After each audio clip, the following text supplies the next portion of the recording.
Merci, merci à toi, Jonathan, et surtout merci de m'accueillir. Je suis toujours très heureux de partager des expériences avec des entraîneurs. Alors, l'exercice n'est pas forcément très simple, c'est pas un exercice habituel pour moi. Je préfère être autour d'un terrain et faire des séances et parler avec des entraîneurs. Mais on va essayer de s'en sortir avec cet outil qui finalement n'est pas si mal que ça et en tout cas nous rend bien service dans cette période où on est tous confinés. Donc, merci de m'accueillir parmi vous et je suis très heureux de partager ces moments avec vous et surtout d'échanger après et d'essayer de répondre à vos questions.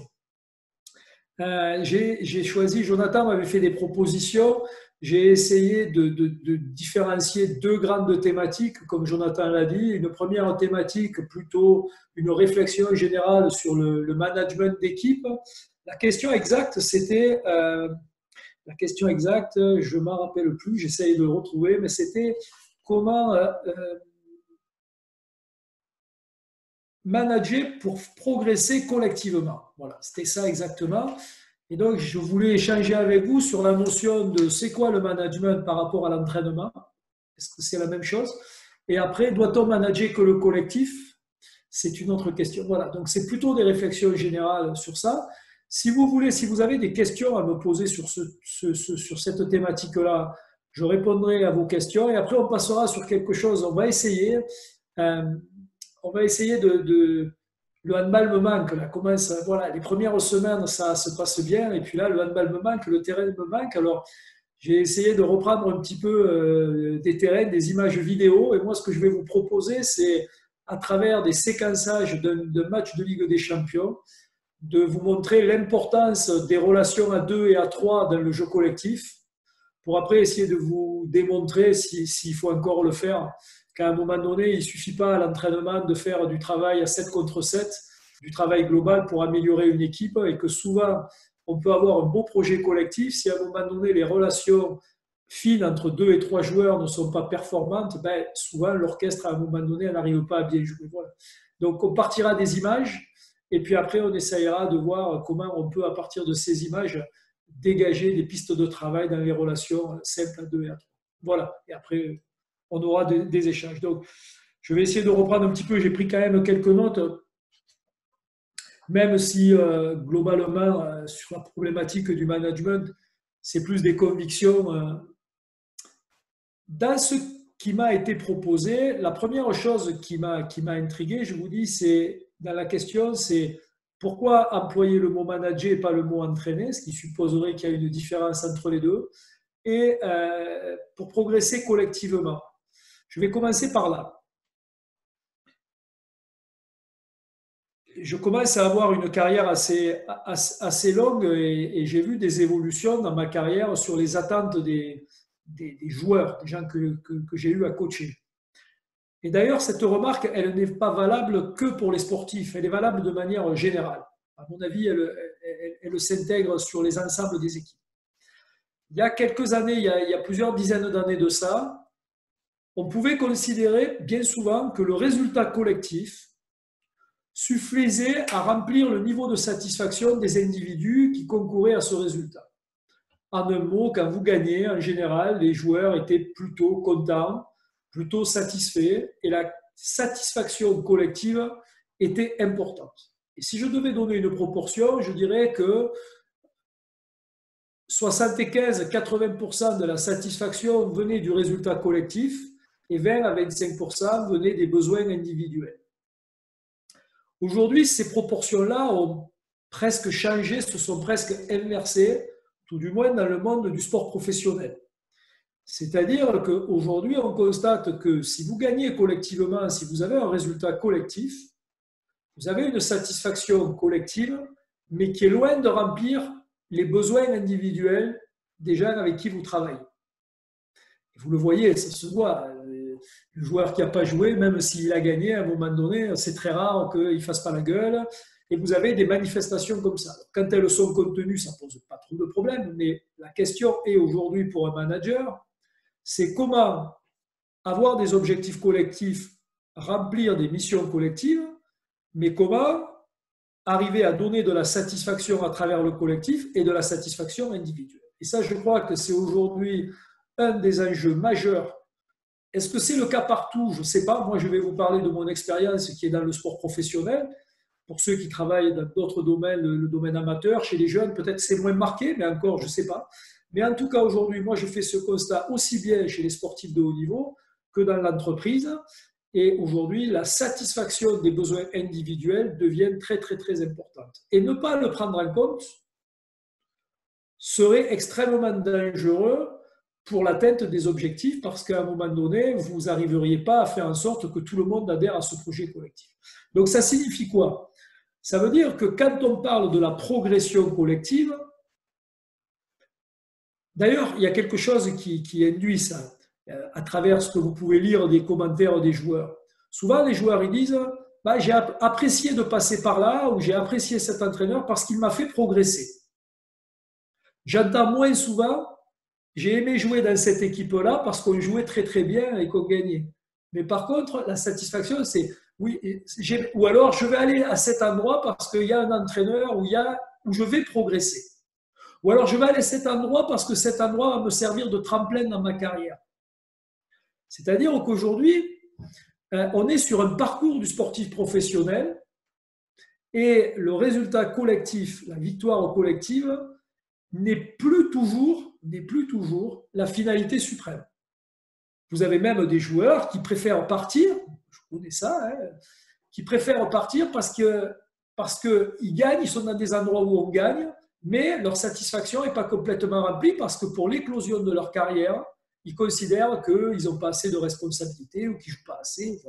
Donc, en un mot, pour ne pas en faire trop long, c'est un constat, on peut éventuellement le déplorer, mais c'est une réalité et en tant que manager, on doit s'adapter à ça et je dirais aussi en tant qu'entraîneur, on doit s'adapter à ça. Donc, il est très important dans le projet que vous mettez en place avec vos joueurs ou vos joueuses, je pense que c'est exactement la même chose, de prendre en compte à la fois les aspirations collectives, mais les aspirations individuelles. Voilà.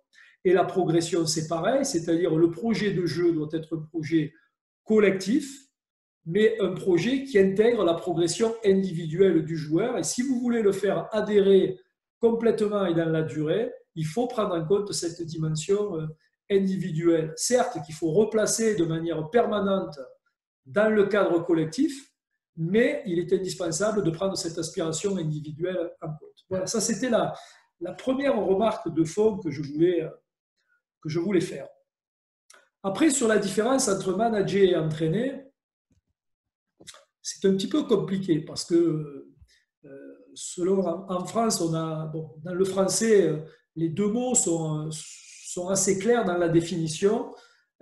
Dans certains pays, dans certaines langues, la traduction n'est pas toujours aussi claire que ça. Notamment la notion de coach. Est-ce que c'est où se situe le coach? Est-ce que c'est un entraîneur, un manager? C'est à discuter. Pour moi, le manager, c'est essentiellement celui qui doit donner du sens. Ce serait ma définition. Voilà. Donner du sens au dispositif, donner du sens au collectif et donner du sens à l'action des individus dans un cadre collectif. Pour moi, manager, c'est essentiellement ça. C'est-à-dire, c'est de la gestion, c'est globalement de la gestion de la ressource humaine par rapport à des objectifs. Entraîner, moi, je classerais la définition de l'entraîneur dans deux directions. Pour moi, il y a deux niveaux d'entraînement. Il y a un premier niveau qui est très important. Le terme le dit en français, entraîner, tirer avec soi, dynamiser, c'est ça, entraîner avec soi. Ça se juge à la capacité à faire avancer un groupe, à fédérer des individus, à dynamiser une équipe. Il y a un repère qui ne trompe pas, je le dis souvent moi dans mon club aux entraîneurs de jeunes, je leur dis si tu commences la saison avec 20 joueurs, que tu l'as fini avec 20 joueurs qui sont contents, tu as été un entraîneur de qualité parce que tu as entraîné ton groupe pendant… Voilà. Donc ça c'est un niveau d'entraînement important, pas simple, parce qu'il faut… c'est pas simple d'entraîner des gens avec soi sur la durée. Sur une séance, c'est facile. Sur 10, c'est plus dur. Sur 50, c'est plus dur. Et sur une année, sur des années, c'est plus dur. C'est un niveau. Et puis, il y a un deuxième niveau dans l'entraînement qui est comment je transforme le joueur. On n'est plus là uniquement dans la dynamique que l'on met en place, mais aussi dans la capacité à transformer le joueur, aussi bien dans la dimension technique que tactique, que physique, voire que psychologique. Et là, on parle de transformation du joueur. Donc voilà un peu les deux notions de l'entraînement. Et le manager, lui, c'est plutôt quelqu'un qui va donner du sens au dispositif. Alors après, c'est jamais aussi clair que ça, parce on travaille toujours finalement un peu tous dans les trois domaines. Et il y a souvent des domaines dans lesquels on a un peu plus d'expertise que d'autres. Certains vont être déjà très entraînants, ils vont peut-être avoir des difficultés pour donner du sens au dispositif. D'autres vont être plutôt très très bons dans la transformation du joueur, dans l'apprentissage technique, mais peut-être un peu moins performants dans la dynamique. Voilà. Après, on se construit comme ça. C'est pour ça que je crois que finalement, on est tous un peu manager, un peu entraîneur, entraînant et un peu aussi entraîneur dans le sens transformer le joueur. En tout cas, il faudrait tendre vers ça. Mais je pense que c'est important de bien situer ça pour pouvoir bien se situer nous-mêmes. C'est-à-dire qu'avant d'évaluer les joueurs et avant de vouloir faire progresser les joueurs, il est bon que les entraîneurs s'évaluent eux-mêmes et progressent eux-mêmes. On ne peut pas demander aux joueurs d'être dans une dynamique de progrès si nous-mêmes on ne se place pas dans cette dynamique-là. Et essayer de bien comprendre comment on se situe, dans quel niveau on est performant, où on est un peu moins performant, essayer de progresser par rapport à ça. Donc voilà un peu ce qui a attiré mon attention. Je voudrais continuer aussi sur quelques remarques que je voudrais faire sur le management. C'est, dans un premier temps, moi je ne veux pas vous parler de handball, j'en parlerai beaucoup tout à l'heure, mais par rapport à ce que je considère être le management aujourd'hui, je pense que le premier niveau d'intervention du manager se situe au niveau des attitudes et des comportements. C'est-à-dire donner du sens à l'action de tout le monde, c'est aussi mettre en place des attitudes et des comportements qui correspondent à un certain nombre de choses. On n'est pas ensemble dans un club professionnel, on n'est pas ensemble pour partir, c'est une phrase que je répète souvent aux joueurs, il ne s'agit pas de faire une équipe pour aller partir au Club Med 15 jours ensemble. Si moi je pars au Club Med avec des amis, je vais constituer une équipe et je vais m'organiser avec un objectif qui est de partir au Club Med. Là, ce n'est pas le cas. Là, ce qui nous rassemble, ce sont des objectifs de performance, c'est des objectifs à atteindre dans un club où à un moment donné, on a des gens qui nous payent pour atteindre des objectifs, c'est des objectifs pour plaire à un public, à des spectateurs, à des téléspectateurs. Donc, on est dans un domaine très précis. Et donc, par rapport à ça, il faut essayer d'identifier quelles vont être les attitudes et les comportements qui vont nous permettre de bien fonctionner ensemble pour atteindre ces objectifs. Et c'est là que des fois, les choses ne sont pas très, très claires. Parce que des fois, on met en avant les attitudes et les comportements dans un but qui est un but social et pas un but sportif. C'est très bien, le but social, c'est normal, il faut le respecter. Plus on peut être bien ensemble et plus on peut vivre bien ensemble, mieux c'est. Mieux on se respecte, mieux on est poli ensemble. Tout ça, c'est parfait.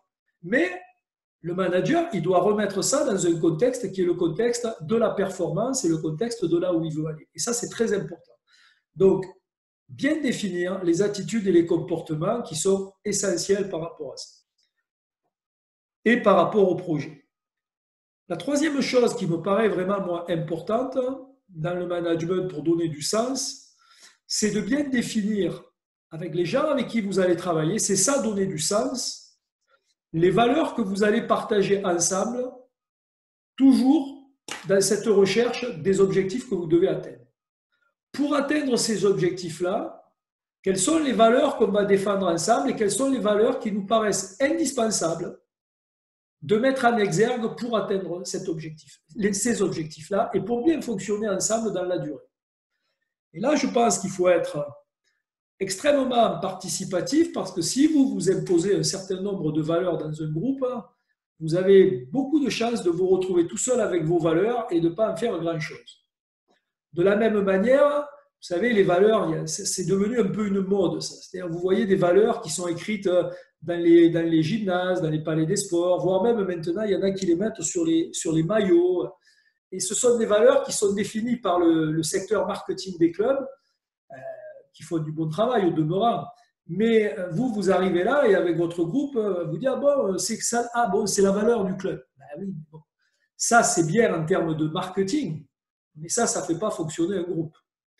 Et je pense qu'il est essentiel de passer du temps avec une équipe au départ pour essayer de définir un certain nombre de valeurs que nous allons trouver essentielles. Pourquoi? Parce qu'aujourd'hui, par exemple, moi je travaille avec un groupe où j'ai 7 ou 8 nationalités de joueurs différents. J'ai des joueurs qui ont 35 ans, mariés avec plusieurs enfants, et j'en ai de 19 ans et qui sont des gamins qui sortent de l'adolescence. Et à un moment donné, il faut qu'on ait un partage de valeurs et il faut que tout le monde puisse s'y retrouver. Pas laisser. C'est pour ça que c'est indispensable de faire partager ces valeurs à tout le monde et surtout de les faire identifier. C'est-à-dire, à un moment donné, définissez un certain nombre de valeurs et après, comment vous allez les mettre en exergue, comment vous allez travailler pendant toute la saison par rapport à ça.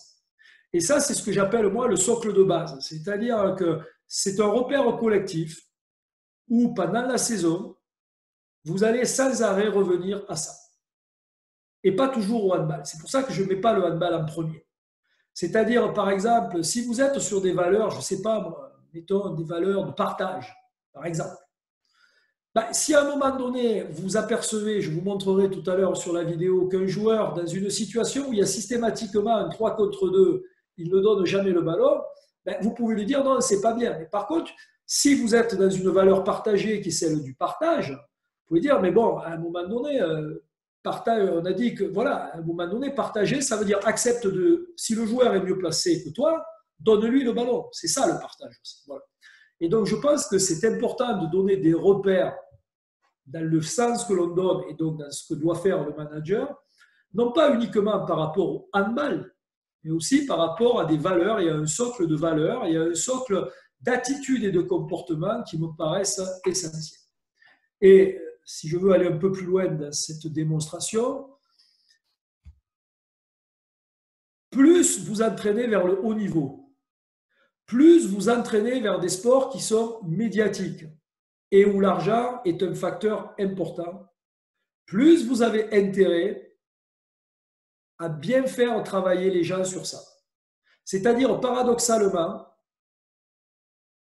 comme vous travaillez avec des joueurs qui, a priori, sont des joueurs de grande valeur, vous êtes sûr de leur valeur sportive. En général, ce sont des bons joueurs. Par contre, est-ce qu'ils se comportent bien? Est-ce qu'ils ont les bonnes attitudes, les bons comportements? Je ne parle pas de la politesse basique, là. Et est-ce qu'ils sont capables de partager des valeurs collectives pour pouvoir bien jouer ensemble? Ça, c'est autre chose. Et donc, ça, c'est vraiment quelque chose aujourd'hui qui est de plus en plus important dans le professionnalisme parce que c'est devenu peut-être la plaie. C'est qu'aujourd'hui, vous avez des tas de facteurs externes qui viennent perturber la vie collective, l'argent, les transactions, les transferts, les agents, les flatteurs, les gens qui à un moment donné viennent perturber. Et donc, vous avez intérêt à un moment donné à avoir un socle de base qui tienne votre équipe. Et ça me paraît très, très important. Une fois que vous avez ça, après, il va falloir définir le projet de jeu, le projet technique, le projet tactique que vous allez mettre en place avec vos joueurs. Et là, autant dans la première phase, je pense qu'il faut être dans le partage absolu avec ses joueurs. Il faut trouver la méthodologie, les méthodes qui permettent d'être dans le partage, dans l'échange pour être sur des choses partagées. Autant sur le projet de jeu, je dirais ça dépend. Ça dépend de votre groupe. Idéalement, c'est vrai qu'intellectuellement et philosophiquement, il y a une espèce de jouissance pour l'entraîneur en disant je partage tout avec mon groupe.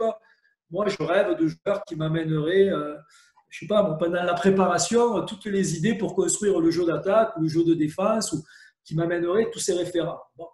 Il y en a qui sont capables de le faire et il y a certains joueurs qui, quand vous leur demandez, sont capables de venir avec des propositions, des suggestions, en disant tiens, j'ai pensé, peut-être on pourrait faire ça, peut-être, c'est très bien. De là à penser que tout un groupe va fonctionner comme ça, je ne l'ai jamais vu. Donc, il me reste encore quelques années à faire, donc peut-être je le verrai un jour, mais je ne l'ai jamais vu. Déjà, si vous avez quelques joueurs qui sont capables d'agir comme ça, c'est bien.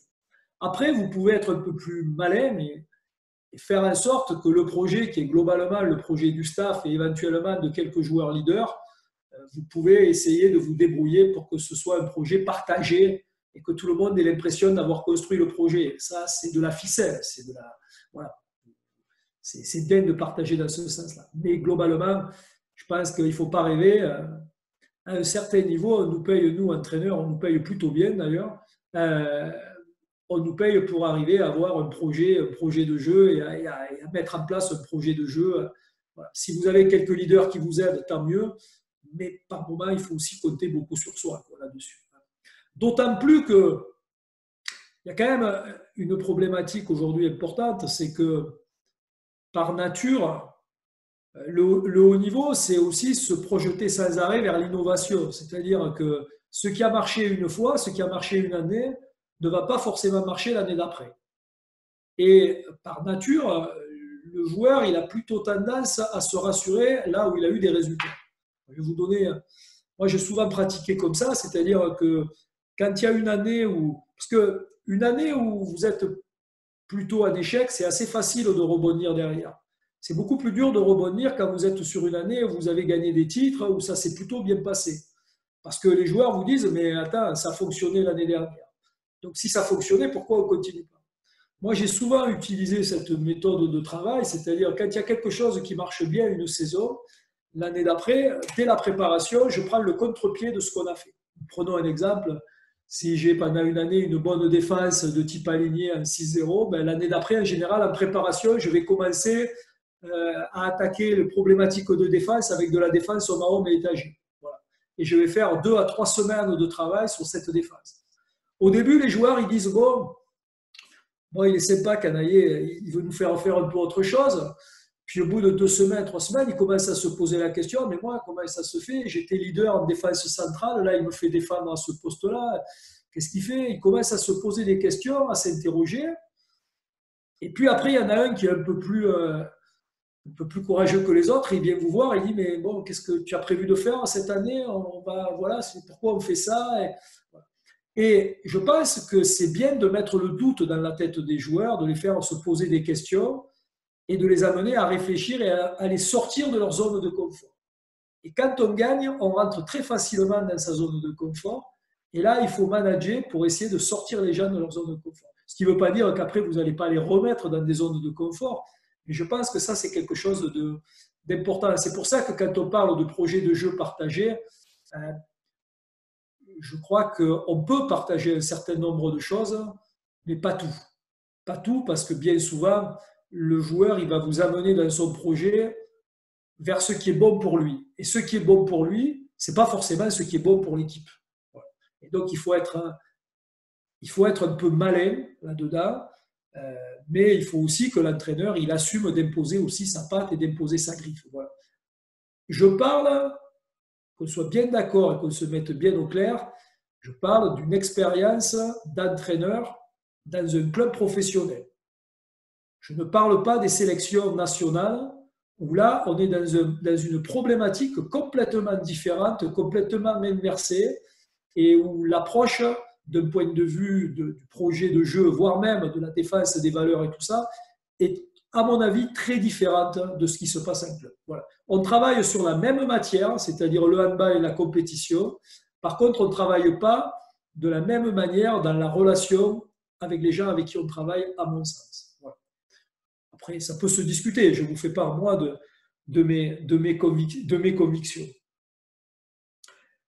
Après, ce qui est intéressant, c'est qu'une fois que vous avez fixé ce socle de base et que vous l'avez partagé, et il ne faut pas hésiter, certains diront que c'est une perte de temps. Moi, je crois au contraire que c'est du temps gagné parce que vous avez une base solide qui fait qu'à tout moment de la saison, il faut faire des piqûres de rappel quand même de temps en temps.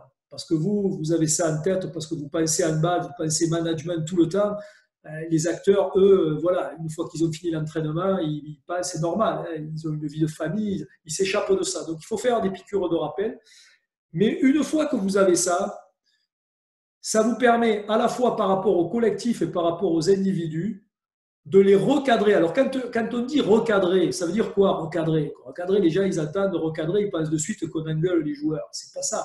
Recadrer, c'est remettre les actions des personnes et du collectif dans le cadre que vous avez défini ensemble. Aussi bien le cadre du fonctionnement que le cadre handballistique. Et là, vous pouvez toujours avoir des références, c'est-à-dire quand vous faites un débriefing de match, quand vous montrez une action, vous pouvez faire référence à chaque fois au cadre qui a été partagé ensemble.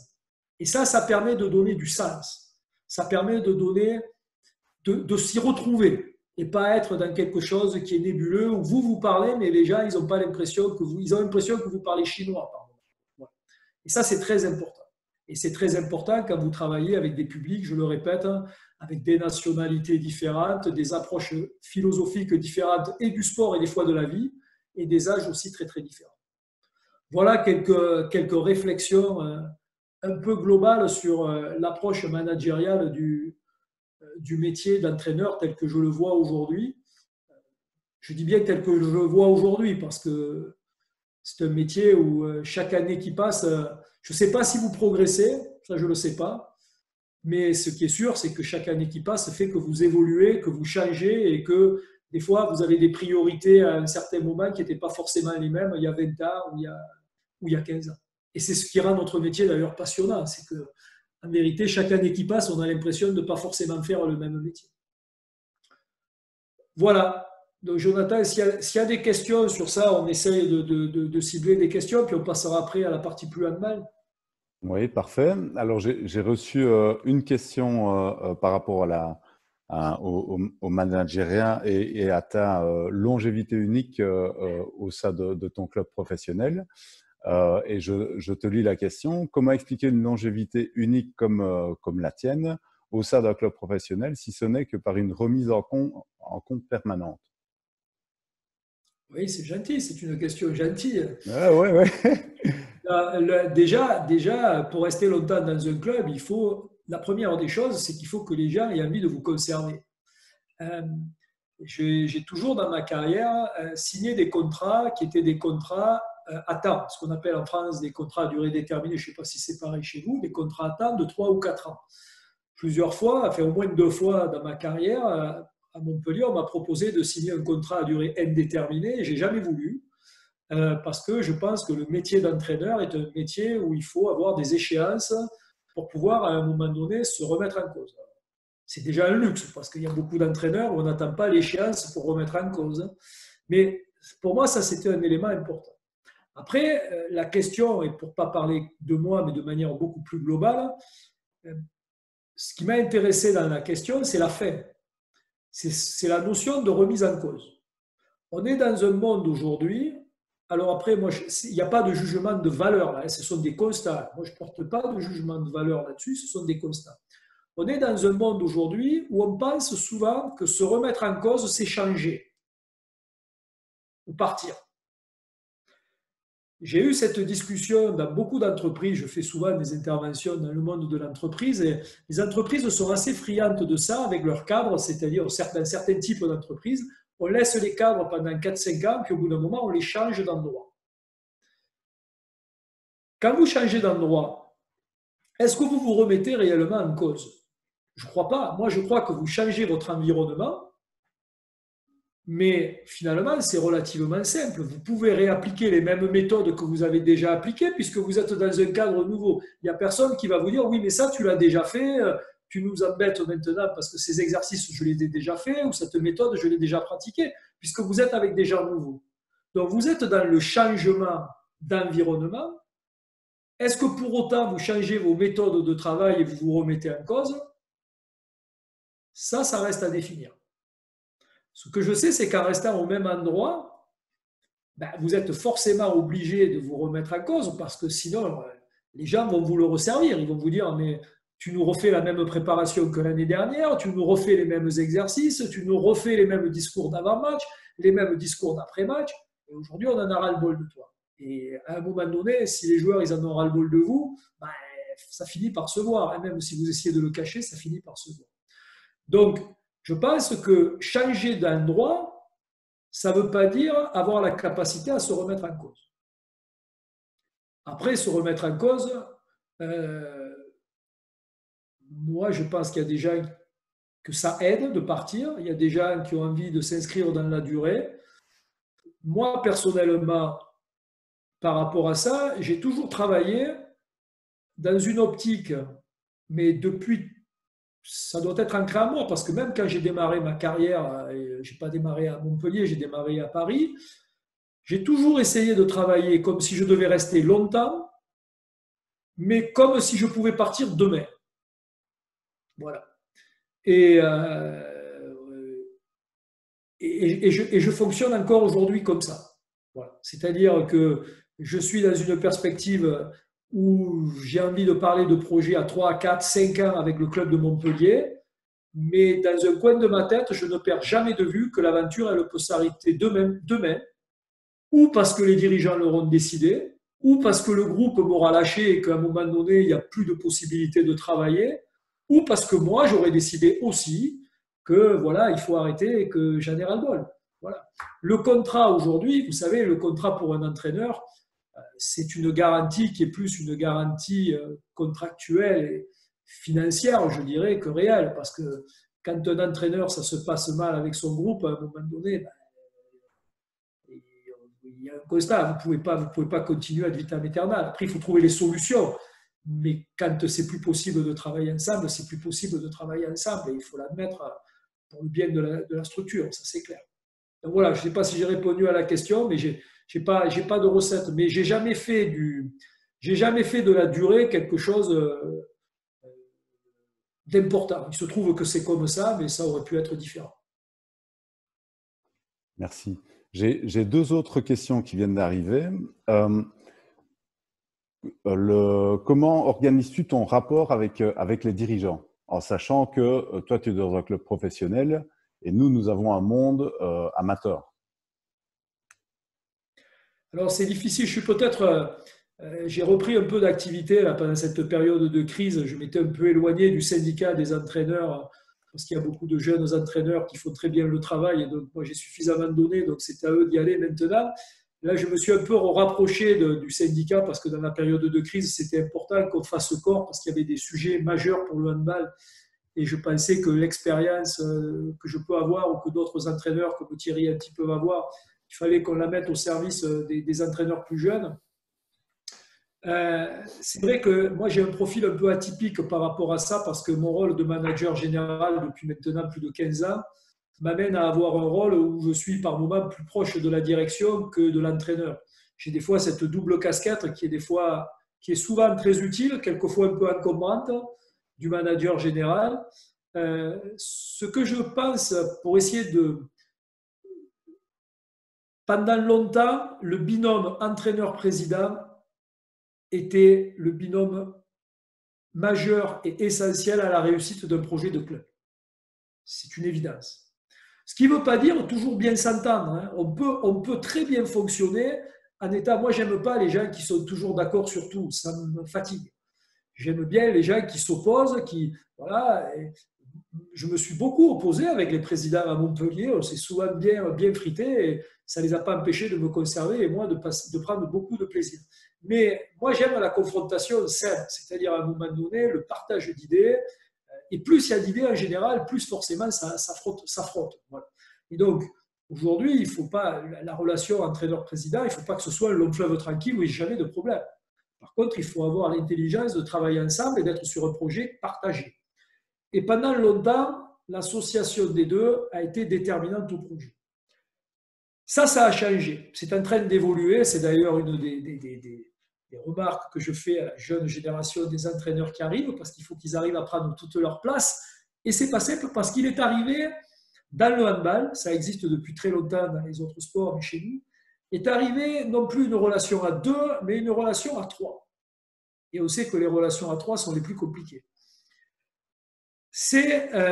Et c'est pour ça que j'ai choisi le métier de manager général. C'est que comme je n'avais pas envie de voir arriver une tierce personne, je me suis dit, tu vas jouer les deux rôles. Sauf que je suis globalement une exception dans le mode de management des clubs de haut niveau aujourd'hui. Et je le regrette. Et je le regrette profondément parce que pendant des années, j'ai milité pour que justement les entraîneurs aient un rôle plus étendu. Et ce qui est arrivé, c'est que est arrivé dans le triptyque. Alors, ils ont des noms très variés. Hein.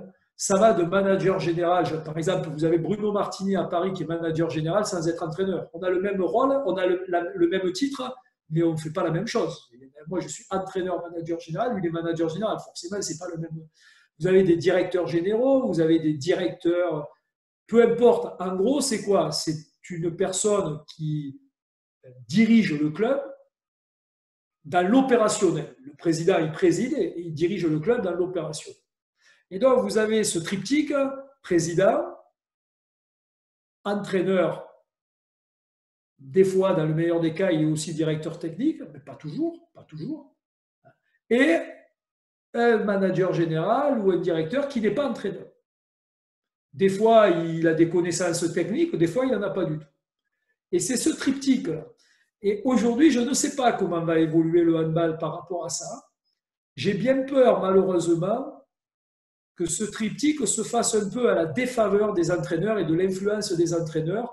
L'entraîneur devenant un peu plus un pion que l'on va changer assez souvent, plutôt qu'un manager de projet avec le président. Voilà. Mais c'est mon inquiétude pour les années à venir. Mais maintenant, c'est aux jeunes générations d'entraîneurs de prendre toute leur place et peut-être de ne pas se laisser bordurer dans un rôle qui serait uniquement cantonné au terrain et au bord du terrain. Mais après, ça leur appartient. Parfait. Merci pour cette réponse très complète et très, très intéressante. Peut-être une dernière question? Après, on passe à… Ouais, avec plaisir. Ça marche. Alors, tu parlais de toi en tant que manager et donner du sens à l'action de tout le monde et de définir avec le groupe les valeurs collectives partagées pour bien jouer ensemble. Ici, c'est une question un peu plus concrète sur quel outil ou quelle méthode tu utilises, donc un exemple pour définir ces valeurs partagées avec le groupe. Dans un premier temps, je l'ai fait de manière assez empirique. Et puis après, j'ai essayé de réfléchir avec des coachs, des managers dans d'autres univers. Notamment je vous conseillerai un livre tout à l'heure, je l'ai à côté, je vous le montrerai tout à l'heure, qui est un manager du rugby, qui s'appelle Christophe Furios, peut-être vous connaissez, qui est un personnage truculent.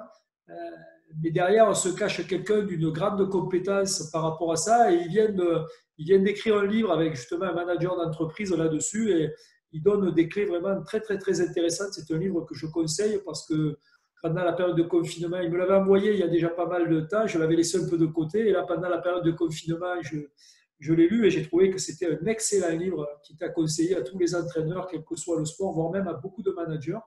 Et il donne justement quelques ficelles par rapport à ça. Donc après, moi j'ai travaillé avec des techniques, j'ai peaufiné des techniques avec des intervenants extérieurs. Ça m'arrive de faire au départ, sur la première réunion, je fais souvent maintenant intervenir un intervenant extérieur pour me faciliter un peu le travail.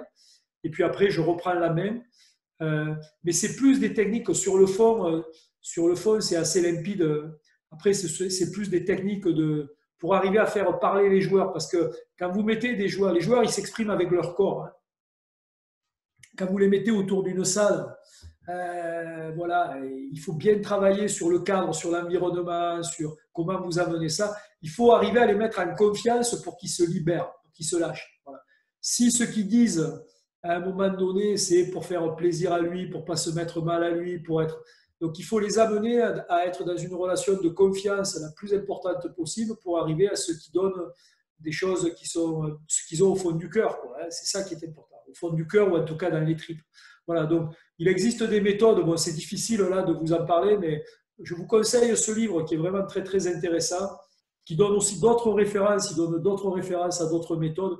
Honnêtement, c'est pas très très compliqué, quoi. Franchement, c'est pas très très compliqué. Il faut peut-être vaincre quelques peurs. Il y a quelques peurs que l'on peut avoir, c'est que quand on commence à rentrer dans des discussions, des fois avec les joueurs, on se dit, voilà, on est tout seul, enfin on est seul face à un groupe de 18, 20 personnes. Des fois, on peut avoir tendance à être un peu en crainte par rapport à ça. Bon, il faut essayer de dépasser ces craintes-là, il faut prendre un peu quelques risques par rapport à ça. Voilà. Parfait, merci Patrice. Et juste peut-être une précision, je ne veux pas aller dans le détail, mais par contre, si vous le faites, il faut le faire bien. Il ne faut pas le faire à la va-vite, quoi. Il ne faut pas faire ce genre de réunion, ça nécessite du temps. Il ne faut pas vous dire, voilà, je fais ça à 9 heures et à 10 heures, on prend le train pour aller faire un déplacement. Ce n'est pas ça, quoi. Il faut quasiment y consacrer une journée entière. Voilà, faut petit à petit mettre les joueurs dans une dynamique où ils vont. Par exemple, il faut les préparer. Si vous leur dites rien, que vous leur dites demain réunion à 9 heures et que de but en blanc, vous dire définissez-moi les valeurs que vous voulez partager, c'est pas possible. Moi, par exemple, souvent, j'agis avant de partir en vacances. Quand on fait le débriefing de la saison, on prépare déjà les réunions de rentrée par rapport à ça. En gros, je leur demande, moi, de me préparer leur débriefing personnel de la saison. Je commence par une analyse individuelle. Comment d'abord tu as passé tes vacances et après, on revient sur la saison. Voilà. Il faut petit à petit les mettre en situation collaborative, quoi. Il ne faut pas y aller de manière trop brusque. Et dernier point par rapport à ça, qui est important parce que je pense qu'il y a beaucoup d'entraîneurs qui sont dans la formation, plus vos joueurs sont formés à ça, par exemple nous aujourd'hui, moi j'ai demandé au centre de formation de travailler là-dessus, plus vos joueurs sont formés à ça, plus quand ils arrivent en professionnel, c'est assez facile pour eux de s'exprimer, c'est assez facile d'être dans la collaboration, et donc ça veut dire qu'il y a un gros travail à faire en amont dans la formation, justement pour les préparer à ça. Parfait, merci. Il y a deux questions sur quel est le titre du livre, mais on y reviendra en fin d'intervention. J'irai vous le chercher, ouais, n'oublie pas, Jonathan. Ça marche, je note.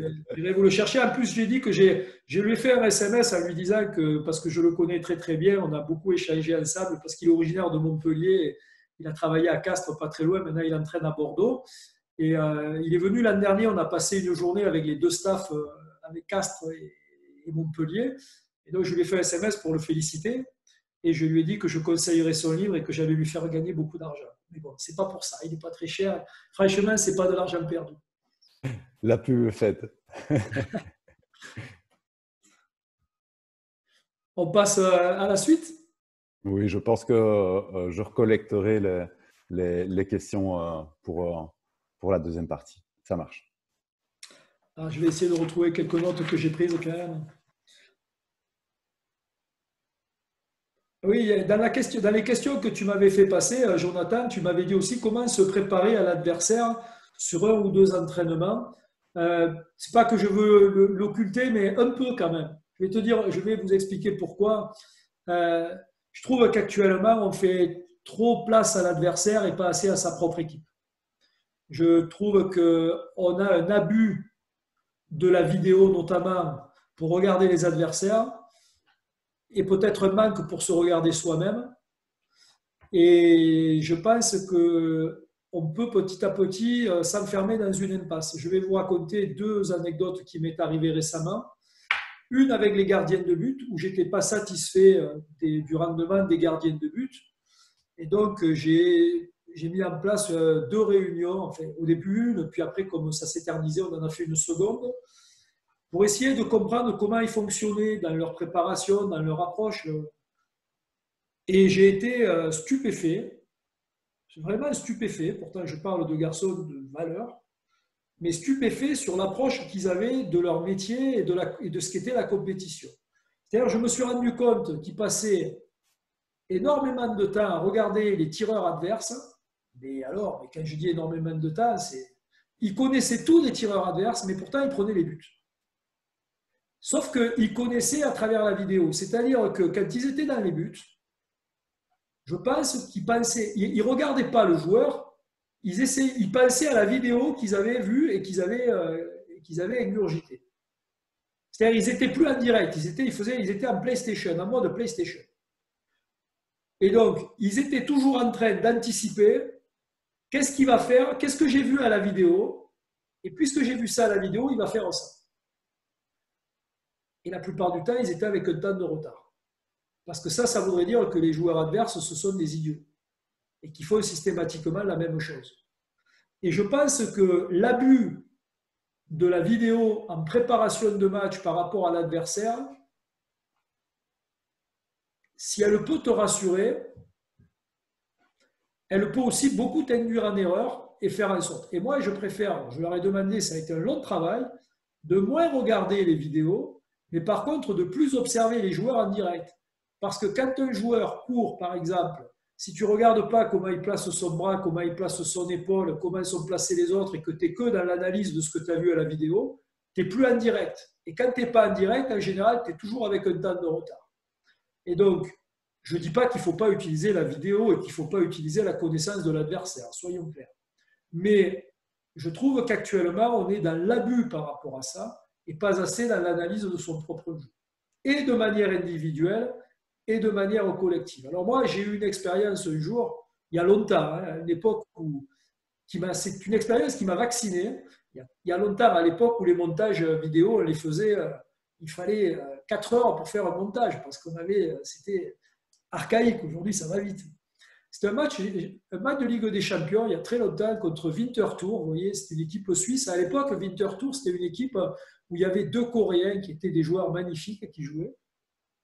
Et c'était un des premiers matchs importants de Montpellier en Ligue des Champions. Ça devait être un 8e ou quelque chose comme ça. Et on avait visionné cette équipe-là. On avait même envoyé quelqu'un filmer parce qu'on n'avait pas de match comme ça. Et on les avait vus toujours jouer d'une manière. Et dans la préparation, surtout en défense, ils défendaient avec une défense alignée. En plus, comme c'était des Suisses, en général, les Suisses, ils défendent souvent de manière alignée aussi. Culturellement, c'est plutôt ce genre d'équipe.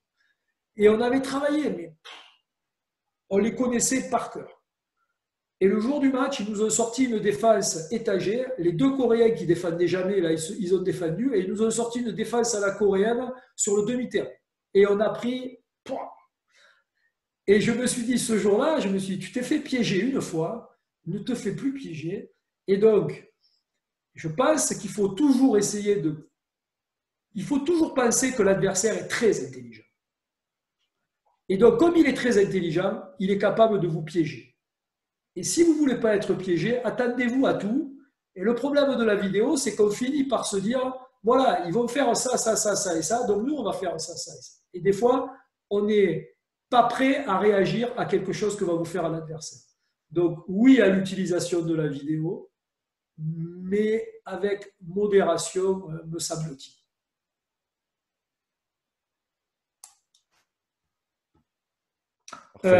On attaque sur la partie handball, sur les relations à 2 et à 3. Ça marche. Et tu vois, tu auras répondu finalement à toutes les thématiques. Ouais.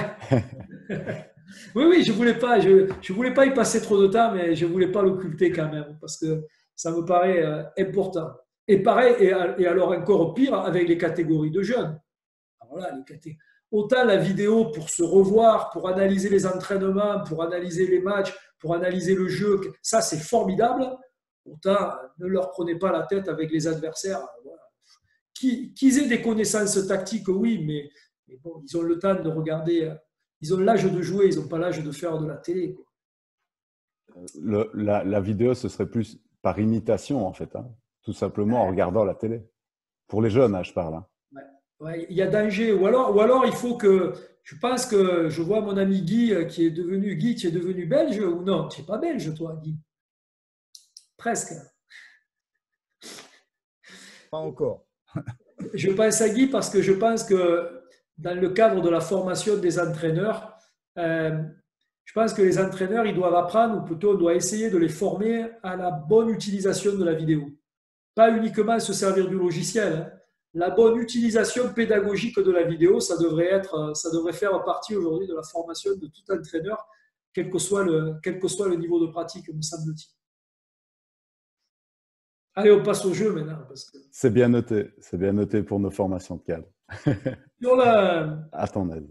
Sur les relations à 2 ou à 3, l'introduction de mon propos, c'est que c'est un peu comme dans la musique, c'est un peu comme un orchestre.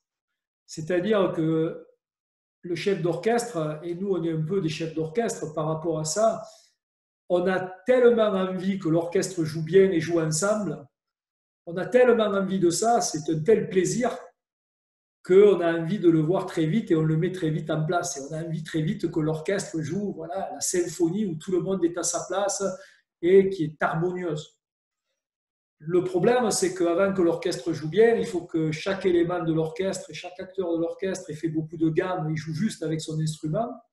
Et puis après, il faut que les instruments à cordes jouent bien ensemble, que les instruments à percussion jouent bien ensemble, que les instruments avant jouent bien ensemble et qu'une fois que ces groupes d'instruments jouent bien ensemble, il faut que ça se mixe et que ça joue bien ensemble. Voilà.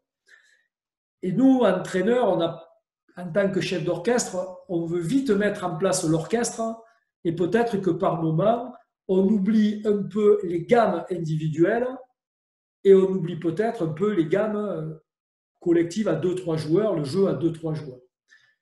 Et je pense que c'est une erreur parce qu'on s'aperçoit que finalement, et c'est pour ça que je vais vous proposer d'analyser des images tout à l'heure, on s'aperçoit que souvent la défaillance du jeu collectif, donc de l'orchestre, elle ne provient pas de la coordination générale de l'orchestre, mais elle provient soit de temps en temps de joueurs qui, dans les gammes techniques, ne sont pas suffisamment au point, soit parce que les relations à 2 ou à 3, on a l'impression qu'elles sont là, mais elles ne sont pas bien là. C'est-à-dire, c'est le croisé qui est mal réalisé parce que la passe arrive mal, c'est le joueur qui n'a pas repris suffisamment de profondeur sur le terrain et qui est dans l'alignement du défenseur. Ce sont ces petites fautes de relations qui finalement empêchent l'orchestre de donner sa pleine mesure. Et ça peut vous faire plaisir d'animer un bel orchestre, mais si à un moment donné ça joue faux parce que individuellement ça joue faux ou parce que les percussions n'arrivent pas à jouer ensemble, ben, vous aurez l'impression d'entendre de la belle musique, mais ça ne sera pas vraiment de la belle musique. Voilà. Et donc c'est pour ça que le travail individuel de gamme, le travail de relation à 2-3 est fondamental et doit prendre, à mon avis, beaucoup de place, à la fois dans le travail d'entraînement, mais à la fois dans l'analyse, et là pour le coup ça a beaucoup de sens, c'est pour ça qu'on va le faire ensemble, dans l'analyse vidéo, parce que quand vous dites à un joueur au bord du terrain pendant le match, mais prends plus de profondeur, ce sont des phrases que j'entends souvent, prends plus de profondeur. Le joueur, je ne suis pas sûr, il sait ce que c'est la profondeur, mais je ne suis pas sûr. S'il avait compris et s'il avait bien analysé la situation, il le ferait. Il n'y a pas de raison de ne pas le faire. Donc, s'il ne le fait pas, c'est qu'à un moment donné, il ne le voit pas. Et là, la vidéo peut beaucoup vous aider pour faire prendre conscience de certaines choses dans le jeu en relation et à 2 à 3. Et je dirais qu'aujourd'hui, c'est beaucoup plus facile de faire jouer une équipe ensemble quand individuellement les joueurs ont un bagage technique important et surtout la concentration nécessaire et les relations à 2-3 sont affinées. Et plus le niveau monte, plus paradoxalement, il faudrait passer moins de temps sur le collectif et plus sur l'individu et sur les relations à 3. C'est-à-dire aujourd'hui, un groupe d'un très bon niveau, pour comprendre un enclenchement, un mouvement d'attaque, franchement, il n'a pas besoin de le répéter à tous les entraînements. Une fois que c'est capté, c'est capté. Par contre, ce que vous avez besoin de travailler tous les jours, ce sont les gammes techniques et les gammes de relations à 2-3. Ça, oui. En ce qui concerne les relations à 2 et à 3, le handball est un sport où l'espace-temps est essentiel. La gestion de l'espace et du temps est essentielle. C'est-à-dire, ce sont les mêmes situations que vous allez faire avec les 15 ans ou les 17 ans et que vous allez faire avec les joueurs professionnels. Ce sont les mêmes situations. Le 3 contre 3, il ne faut pas être un grand magicien de l'entraînement. Par contre, ce n'est pas la variété des situations là, qui est importante.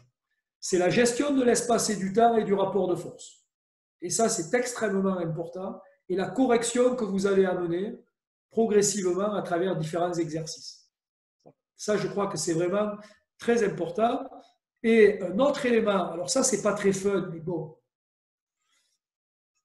c'est qu'il ne suffit pas de répéter 3 fois des relations justes à 3 contre 3 pour considérer que vos joueurs jouent bien à 3 contre 3. C'est-à-dire que c'est un travail permanent qui doit être répété sans arrêt, sans arrêt, sans arrêt, sans arrêt, et à intensité et à haute intensité. C'est-à-dire jouer des relations simples à 2 et à 3 joueurs quand vous êtes dans une intensité et un rapport de force, ce que j'appelle moi supramaximal, c'est-à-dire en dessous de 70% de l'intensité ou de 75%, ça, beaucoup de joueurs sont capables de le faire. Beaucoup de joueurs sont capables de le faire.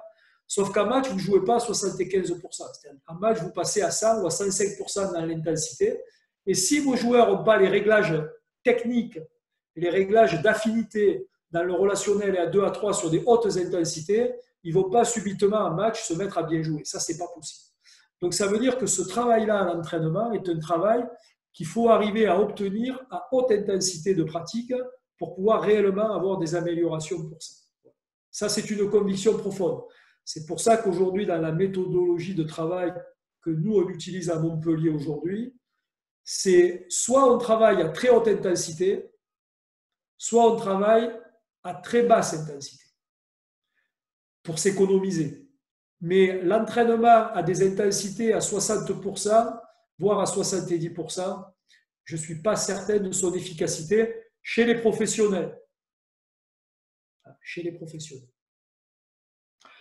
Sur le travail technique et sur le travail des gammes techniques, là aussi, je pense qu'il faut les travailler tous les jours.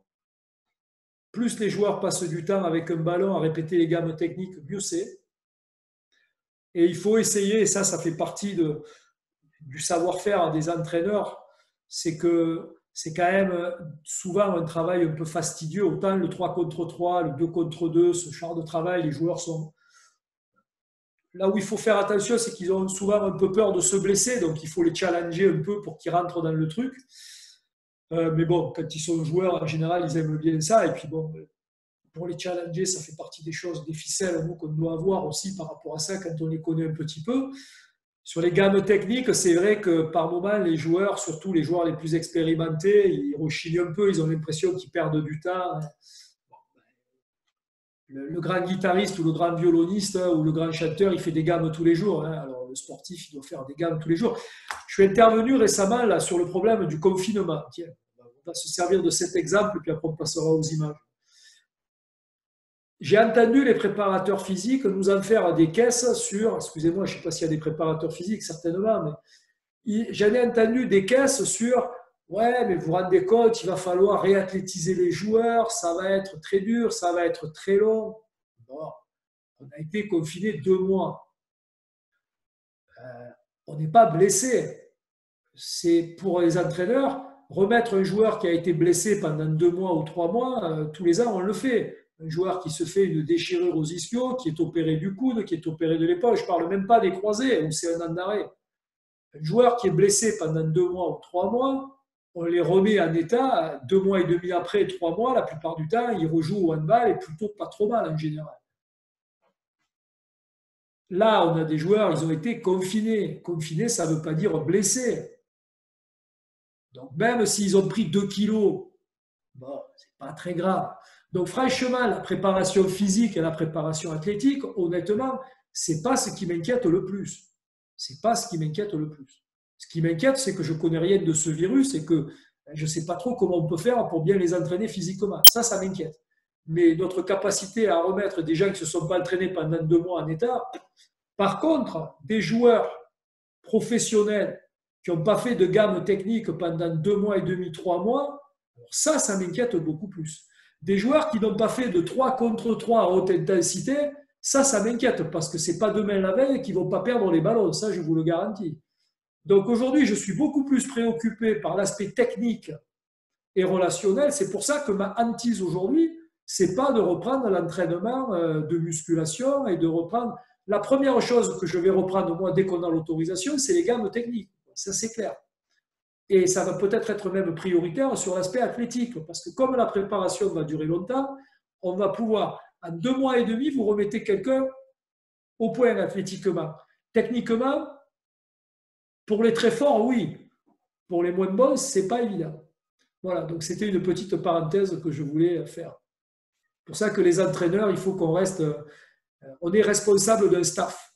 Le préparateur physique, c'est très important dans un staff. Mais la gestion, c'est l'entraîneur. C'est l'entraîneur qui donne le cap et qui définit les priorités. Voilà. À mon sens. Je vous propose, on passe aux images, Jonathan, on va essayer. Donc, ce que je vous propose, c'est de faire un petit peu avec vous, comme j'aurais pu faire le débriefing avec les joueurs sur l'analyse technique. Alors, j'ai choisi un match parce que j'avais des bonnes images que je connais assez bien. C'est un match de Ligue des Champions, d'un match à l'extérieur à Kielce. On va se concentrer sur l'attaque. Les consignes qu'on s'était données pour jouer ce match, elles étaient assez simples en attaque. Elles étaient, d'essayer de garder le ballon le plus longtemps possible en attaque pour ne pas subir tout le match en défense. Donc, essayer d'avoir des attaques longues et d'avoir plusieurs temps de jeu en attaque, première consigne. Et la deuxième consigne, on avait mis en place un certain nombre de stratégies pour isoler les défenseurs de Kielce, parce qu'on pensait qu'ils étaient vulnérables sur les duels et on pensait que créer des duels pour amener des points de fixation et écarter très très vite le ballon, c'était la bonne option. Voilà en gros quel était le schéma tactique offensif. Donc on va regarder des séquences d'attaque et on essaiera de voir là où ça a été bien réalisé et là où par contre là où ça a été moins bien réalisé et quand ça a été moins bien réalisé, pourquoi ça a été moins bien réalisé. Et je vais essayer de vous montrer à travers ces images que souvent c'est des problèmes d'ajustement entre 2-3 joueurs, des problèmes techniques de relation entre 2-3 joueurs qui font qu'on n'arrive pas au bout du projet que l'on s'était donné en attaque. Voilà. Donc si vous voulez intervenir, vous n'hésitez pas. C'est la première fois que je me hasarde là. Donc Jonathan, tu vas mettre de précieux secours techniques. Donc je vais sur partager l'écran. Je suis là. Oui, tu vas sur partager l'écran. Voilà. Donc là, la fenêtre, je vais la mettre de côté pour que ça ne me gêne pas. Et je vais essayer de retrouver, je vais retrouver ma vidéo. J'en ai pas mal sur mon ordi. Donc je vais essayer de la retrouver. Voilà. C'est là. Et on y est là. C'est bon, est-ce que vous avez l'image là? Oui, parfait. Donc, on va rentrer sur les séquences puisque c'est un séquençage. Voilà. C'est bon pour vous au niveau technique? Si jamais ça coince au niveau technique, vous me faites signe parce que je ne vous vois plus là. Ça marche. Voilà, donc c'est le 0-0, ça vient de démarrer. Vous essayez de vous souvenir les consignes qu'on a et on regarde.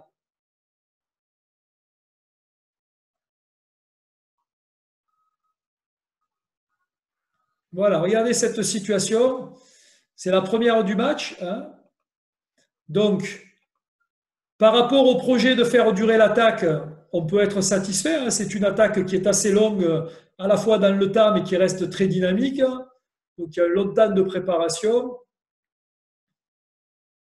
Bon, un mouvement très classique. Là, il y a un temps fort qui est enchaîné. Ça, c'est bien joué. Il y a un écartement. Vous voyez que là, le ballon est assez vite écarté, donc c'est plutôt dans le bon projet de jeu. Ouais. Donc le projet de jeu, il est assez bien réalisé, c'est-à-dire une attaque longue. On a fixé les défenseurs, il y a un joueur qui sort, et là, la situation, elle est créée. D'accord? Voilà. Là, il y a une situation claire de 2 contre 1 qui ne va pas aboutir parce que dans la gestuelle, le joueur s'est fait prendre avec le ballon. Donc ça, c'est une faute technique de l'attaquant qui n'a pas réussi à libérer son ballon. Si vous voulez intervenir, n'hésitez pas. Jonathan, tu fais le… Oui, je vais ressortir. Ça saccade un peu, mais c'est très visible. Donc là, c'est un premier temps d'attaque. On enchaîne sur le deuxième temps. C'est la continuité. Nous, on le séquence, mais c'est la continuité. Donc là, on joue sur un mouvement, sur un jet franc.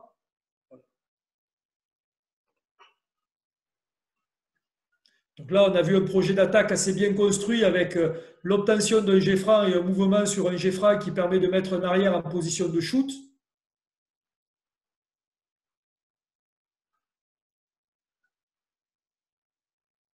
Ok, cette séquence est très intéressante. Regardez, on est toujours sur un projet qui est cohérent par rapport à ce qu'on s'était donné. Regardez bien. Voilà, donc là, il y a une attaque assez large. On écarte bien le système défensif. Il y a un temps fort derrière. Ok, ça c'est bien joué. Ça c'est bien joué, voilà. Là, on a réussi ce qu'on voulait, c'est-à-dire à déplacer le bloc défensif. D'accord? Donc la création de l'action est bonne. On a créé un 2 contre 1 quasiment sur un demi-terrain. Et donc là, on est bien dans une relation à 3. C'est-à-dire là, la situation est une situation favorable. Et là, dans la relation à 3, voire à 4 avec le pivot, j'ai eu 1, 2, 3 défenseurs pour 1, 2, 3, 4 attaquants sur quasiment 2 tiers de terrain. Donc ça, normalement, c'est une situation que l'on doit conclure. Voilà. Vous avez vu la passe qui est mal ajustée, qui oblige Mathieu Gréby à récupérer d'un bras, qui fait que la passe est mal ajustée, la course n'est pas très très bonne parce qu'elle est sur le défenseur et pas là, mais c'est aussi dépendant de la passe. Donc la situation qui existait de 3 contre 2 est une situation qui, par rapport à la négligence technique, ce n'est pas une faute technique parce qu'il n'y a pas une perte de balle, mais ce n'est pas suffisamment juste techniquement par rapport à ce niveau de compétence. Et donc, d'une situation qui était une situation favorable, on revient à une situation qui est favorable à la défense. Vous voyez, donc on est passé d'une bonne situation à une situation qui n'était pas juste, et ce n'est pas un problème tactique, c'est uniquement un problème de réalisation technique.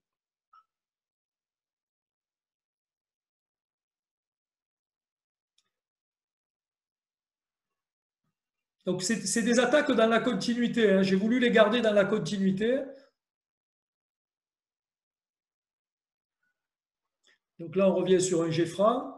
C'est le deuxième temps de l'attaque.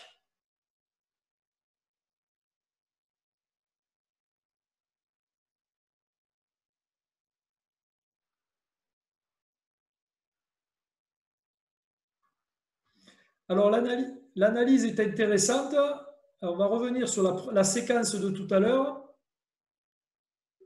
Donc le projet tactique, il est partagé et il est plutôt juste. L'équipe joue plutôt très juste dans la construction du jeu. Stop. Donc on a dit dans le projet, rappelez-vous, on avait dit isoler des défenseurs pour aller mettre des duels. Donc vous voyez que ça, c'est une action combinée qui est préparée, hein, c'est-à-dire au moment de la passe, le pivot s'écarte donc pour isoler le défenseur central. Donc voilà, vous avez le temps fort dans le duel. Ça, c'est bien. La réalisation technique est juste au niveau du croisé. Là, par contre, c'est moins juste dans la mesure où on vient là où il y a les défenseurs. Alors, ça aurait été peut-être plus juste d'écarter le jeu ici. Mais ça fait partie, on a gardé le ballon, donc on continue, l'action continue. Et derrière, on va enchaîner. Toujours autour du jet franc. Stop. Voilà. Et là, il y a un problème. Là, il y a un problème qui est un problème important au niveau technique. C'est le problème de la profondeur sur les joueurs, les défenses qui jouent en dissuasion. C'est-à-dire que ici, vous avez un joueur, vous allez constater que ça, c'est quelque chose qu'on avait repéré. Les défenseurs numéro 2 sortent beaucoup en diagonale pour agresser dans le secteur central. Et donc, dans ce cas de figure, il ne faut surtout pas, lui, il va monter. Est-ce que vous voyez la petite flèche? Oui. Bon, ce joueur va monter, ce joueur s'engage, donc ça, c'est pas très bon techniquement parce que s'il lui monte, lui, il ne faut pas qu'il s'engage. Et il faut très très vite, ici, dans cette situation, quand il lui monte, il faut que lui reste à l'arrêt ici, serve de relais pour que le ballon aille le plus vite possible ici. Le demi-centre qui est en position d'arrière au droit n'est pas suffisamment excentré, il devrait être bord de touche ici pour écarter le plus possible l'intervalle. Et donc, vous voyez que le positionnement, techniquement, il n'est pas mauvais, mais il n'est pas assez juste par rapport à ce niveau de pratique. Qui fait que là, voilà, on se fait attraper et l'action est terminée.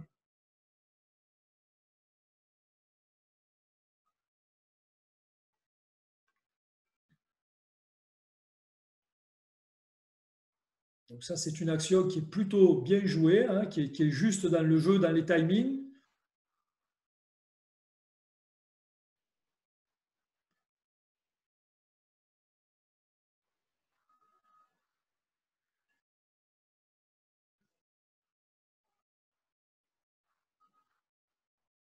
Voilà, encore un exemple. La partie tactique, c'est pour ça que quand on dit on a bien joué ou pas bien joué, il faut bien préciser de quoi l'on parle. Là, regardez, cette attaque, elle est très bien construite au départ. Le rythme est très bon. Voilà, ça c'est un mouvement aussi qui était préparé, c'est-à-dire qu'on va isoler sur le redoublement de passe, le pivot glisse, ça nous permet d'isoler ce joueur-là qui est déjà sur le retour. Regardez les appuis, donc il n'est pas placé. Ça permet de mettre Valentin Porte en bonne position, sauf que le 1 contre 1 qui aurait dû être un super 1 contre 1 pour Valentin, le fait que cette passe ne soit pas très bien ajustée et que la relation passeur-réceptionneur ne soit pas bonne, eh bien, fait que ce qui devait être une bonne action au départ n'est pas une bonne action à l'arrivée. Voilà. Et on rattrape le coup comme on peut, mais après, c'est beaucoup plus compliqué.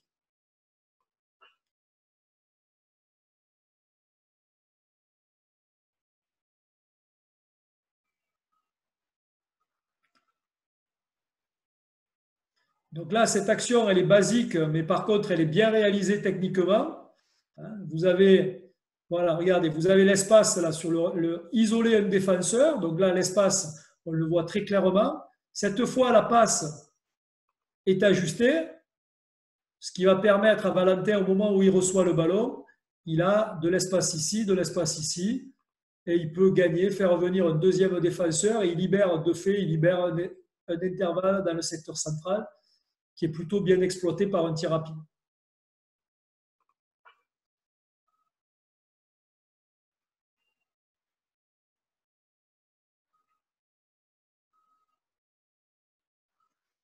Voilà, ça aussi, c'est jouer juste, avec une bonne qualité de passe et surtout des bons timings d'engagement et de replacement.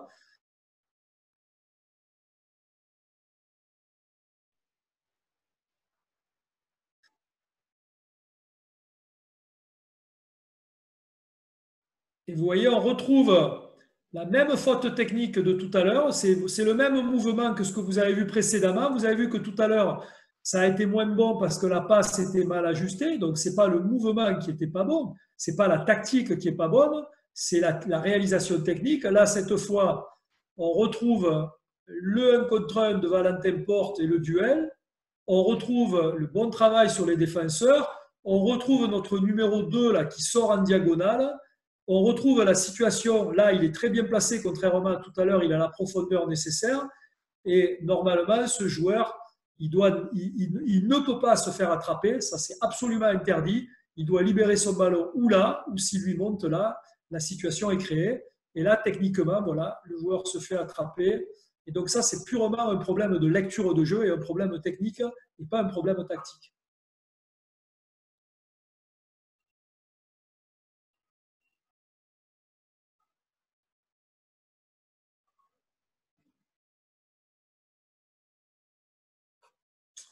On va avancer donc derrière le Geffra.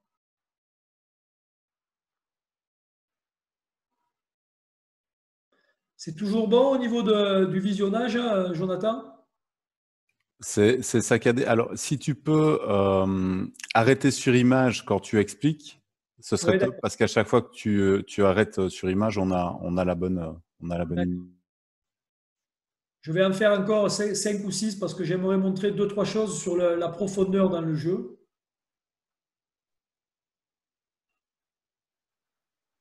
Oui, celle-là est très intéressante. Celle-là est intéressante parce que la réalisation à l'arrivée, ça fait but, mais là aussi, c'est pareil. Si on veut vraiment faire progresser l'équipe, c'est pas parce qu'il y a but que l'action est toujours parfaite. Et des fois, c'est pas parce qu'il y a échec que l'action n'est pas très bonne non plus. Il faut être. Voilà. Je voudrais vous montrer quelque chose là qui m'intéresse dans le. Non, c'est l'action d'après. Pardon. Voilà, c'est celle-là.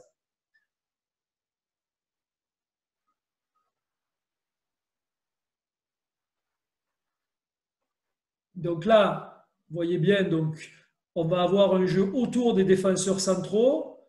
Là, la relation est bonne et il y a un travail de qualité qui va permettre d'amener le bloc défensif d'un côté.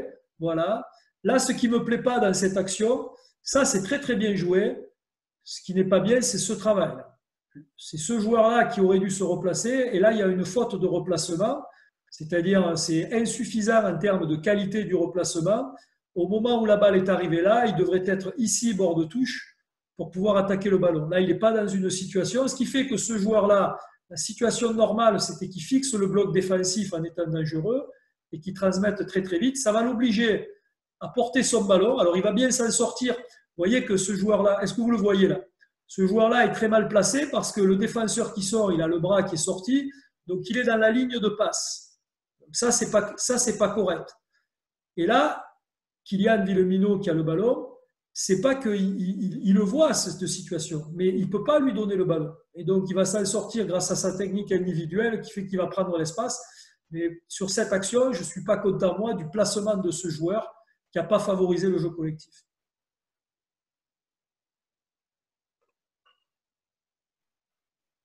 Je vous propose d'en faire 2-3 autres et puis après je reprends l'image. Avec plaisir.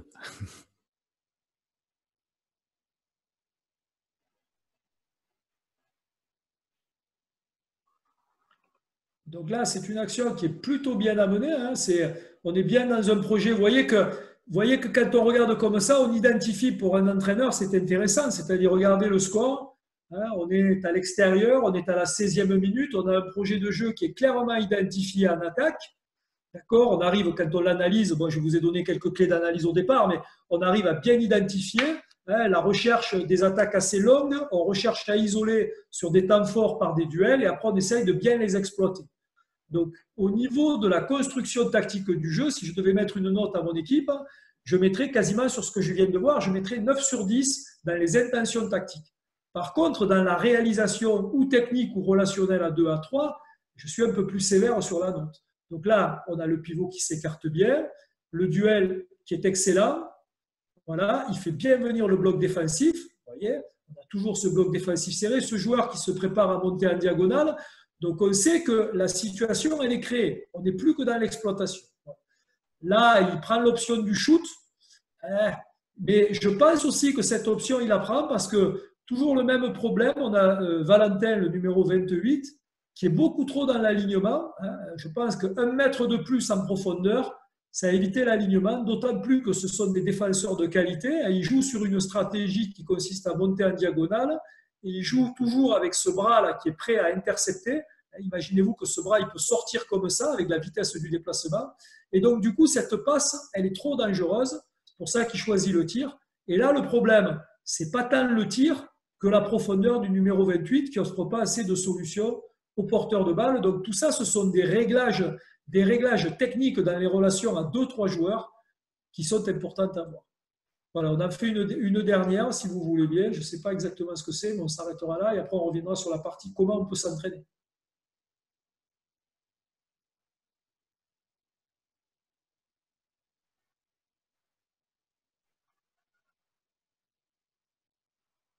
Voilà, ça c'est un but qui est consécutif au talent du joueur plus qu'à la stratégie. Voilà. Voilà, ce que je voulais vous montrer, c'est bon là. Ce que je voulais vous montrer à travers ces images, c'est j'ai choisi exprès un match où ça se passe plutôt bien pour nous. Donc, en tant qu'entraîneur, je peux dire c'est super, voilà, on mène, c'est formidable, on est à l'extérieur, qui le sait, c'est difficile, on mène et tout. Je peux faire un débriefing, à la limite, je peux même ne pas faire de débriefing. Je suis tellement content du résultat que je dis, bon, moi je pense que sur ce match, il y a beaucoup à dire. C'est-à-dire que la stratégie mise en place me paraît la bonne, la réalisation tactique est très bonne. Je trouve que le meneur de jeu est excellent dans les choix qu'il propose par rapport au plan de jeu qu'on avait mis en place. Le rythme est souvent très bon dans ce que je viens de voir par rapport au projet qu'on avait. Par contre, dans la réalisation technique et dans la relation à 3, ça pêche dans les fondamentaux et dans la réalisation. Et donc, la question qui est posée aujourd'hui, c'est une fois que, imaginez-vous qu'on ait ce match et la semaine d'après, il y a le match retour contre cette équipe. Est-ce que vous croyez qu'il faut faire des séances de 6 contre 6 pour préparer l'aspect tactique du match ou est-ce qu'il faut faire des séances techniques pour améliorer la libération de balle du joueur central quand le numéro 2 monte en diagonale, la profondeur de l'arrière latéral? Vous avez vu que systématiquement, on obtenait des situations de surnombre à l'opposé du ballon. Systématiquement. Sauf qu'une fois sur deux, on n'a pas réussi à les exploiter. Donc moi, je pense aujourd'hui que dans le travail que je proposerai après l'analyse vidéo, ça serait un travail beaucoup plus basé sur la technique et sur les relations à 2-3 qu'un travail tactique à 6 contre 6. Voilà, c'était l'illustration que je voulais amener sur l'intérêt et la pertinence du travail technique et tactique. Et pourtant, je vous parle d'un match de Ligue des Champions face à deux équipes qui ont gagné la Ligue des Champions sur les 5 dernières années et face à des joueurs qui, pour la plupart, sont tous des internationaux reconnus. Donc, qu'on ne vienne pas m'expliquer qu'avec les joueurs de haut niveau, il ne faut pas faire du travail technique ou du travail de fondamentaux. Je vous ai essayé de vous amener la preuve que même à ce niveau-là de pratique, la différence, elle se faisait sur la technique et sur les fondamentaux. Voilà, maintenant je réponds à vos questions. Alors, j'en ai pas mal. Déjà, je te remercie pour la qualité de ta présentation et de tes consignes et du débriefing. Finalement, c'était très intéressant de fonctionner comme ça. Alors, je vais le temps d'en collecter une ou deux. Voilà. Alors, il y a une question sur le travail, donc sur une semaine ou sur ta saison. Quel ratio entretiens-tu entre la gamme technique et le jeu collectif? Le problème, c'est que moi, je vais vous donner des indicateurs par rapport à des charges de travail qui sont des charges un peu spécifiques, c'est-à-dire des clubs engagés sur le front européen. Et globalement, par exemple, cette saison, on a eu, hormis la période de préparation de pré-saison, on a eu en tout et pour tout 3 semaines dans l'année où on a eu une semaine avec un seul match. C'est-à-dire tout le reste des semaines, ce sont des semaines à 2 matchs avec des gros déplacements, notamment en Europe, ce qui fait que le temps de travail est un temps de travail très restreint.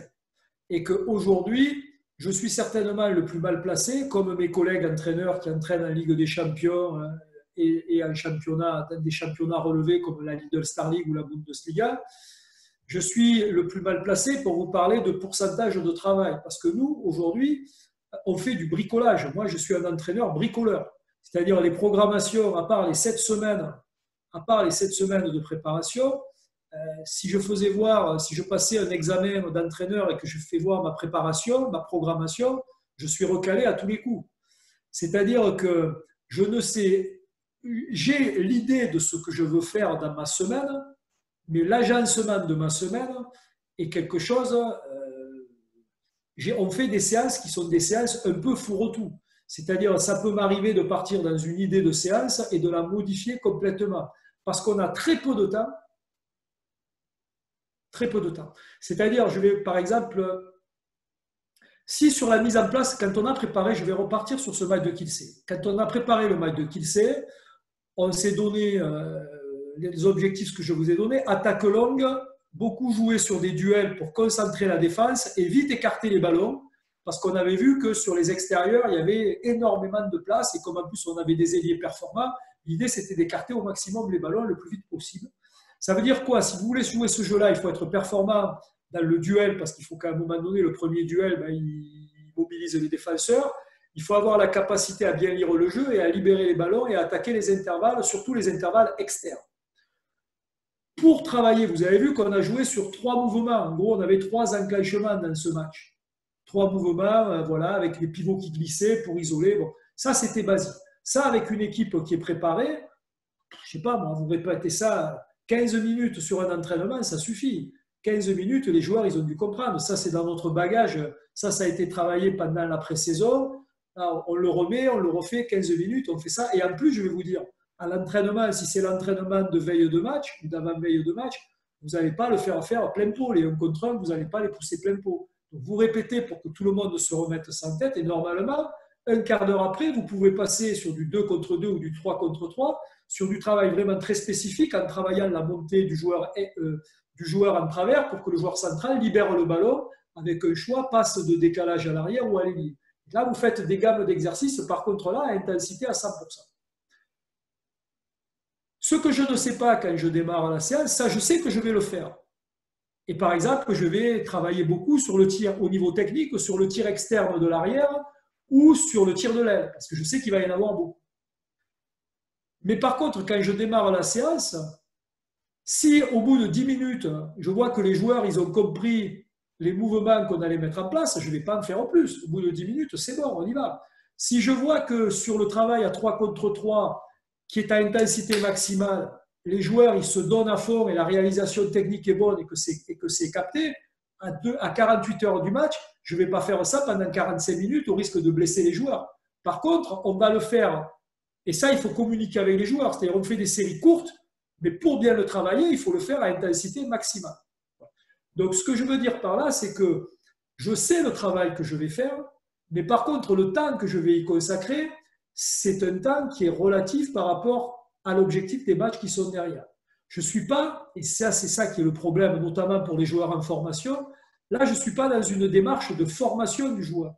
Je suis dans une démarche d'un entraîneur qui prépare une équipe à jouer un match.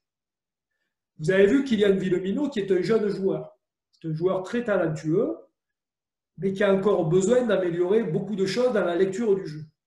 Et donc lui, si j'étais que dans un travail de formation, je lui ferais une séance de 1 heure et demie sur les savoir-faire par rapport à cette problématique.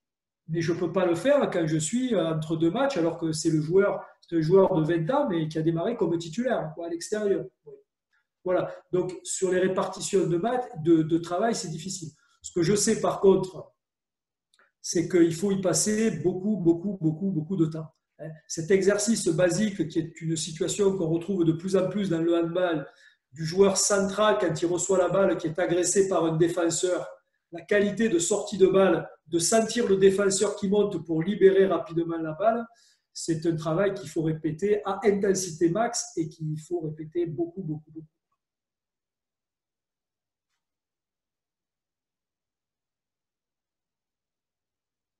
J'étais en muet, désolé, je parlais tout seul.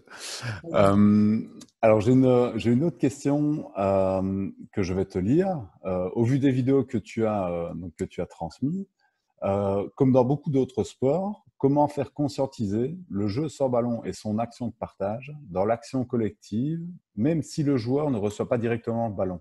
Donc, le jeu invisible de l'occupation de l'espace, le danger et le danger que ça peut procurer. C'est une très bonne question. Je vous remercie de la poser. Ça va vous permettre de faire le lien avec ce que j'ai dit tout à l'heure et de l'importance du débriefing. C'est-à-dire, croyez-moi, c'est beaucoup plus important de montrer aux joueurs ce qu'on a regardé ensemble et de l'analyser avec eux que de leur remontrer la fois d'après comment joue qui le sait.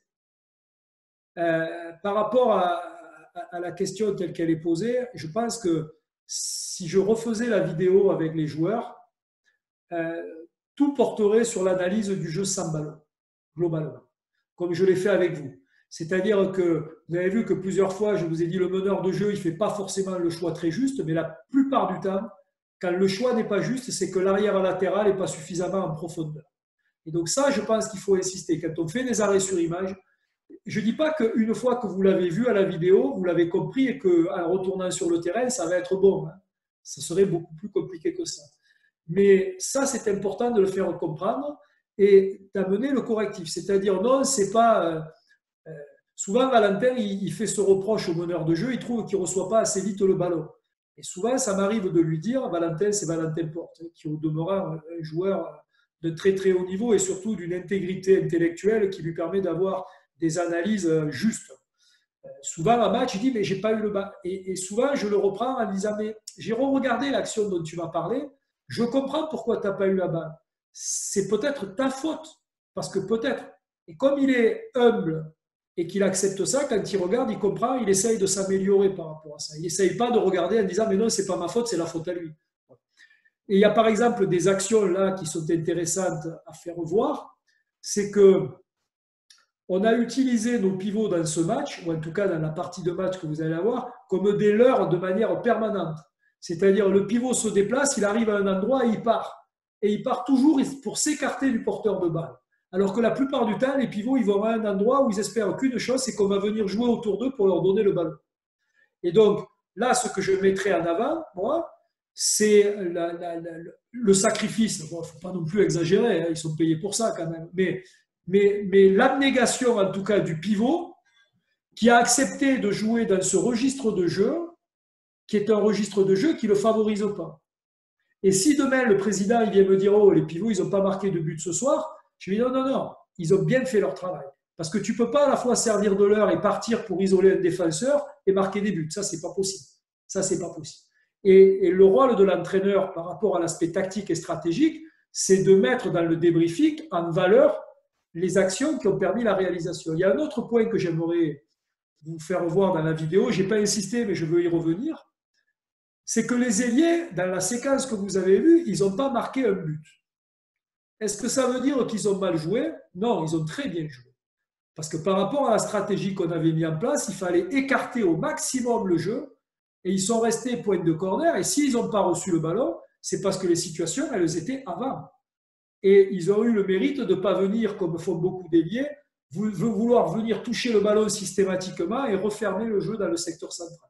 Et donc, je crois que le rôle de l'entraîneur dans le débriefing, c'est de mettre en exergue ce qui se voit. Bon, ben ouais, le but que marque Kylian Villemino autour des 3 défenseurs, on lui dit bravo, on est tous contents, c'est son talent, et ils sont là aussi pour ça. Mais par contre, ce que nous, on doit mettre en exergue, c'est le travail que les joueurs ne voient pas forcément quand ils sont sur le terrain, et valoriser les tâches obscures, ça fait partie aussi de la mission du manager. Aussi bien quand elles sont positives que quand elles sont négatives. Merci Patrice. Est-ce qu'on fait une dernière question? On peut en faire 2 encore, allez. Allez. On va regarder 2 ou 3 questions. Donc, je remonte. Alors, oui, il y a, donc tu as montré donc le défenseur qui venait en dissuasion en diagonale, donc le défenseur de Kielce. Et on était en problématique sur la transmission de passe parce que ton arrière, je pense, latéral droit était sur la ligne de passe. Ici, la question, elle est, ne serait-il pas préférable de faire une passe à rebond devant le pied d'appui du défenseur, parce que réglementairement, donc jouer avec le règlement. Et qu'est-ce que tu en penses par rapport à ce timing finalement à haute intensité et très peu de temps, donc dans les indices du haut niveau?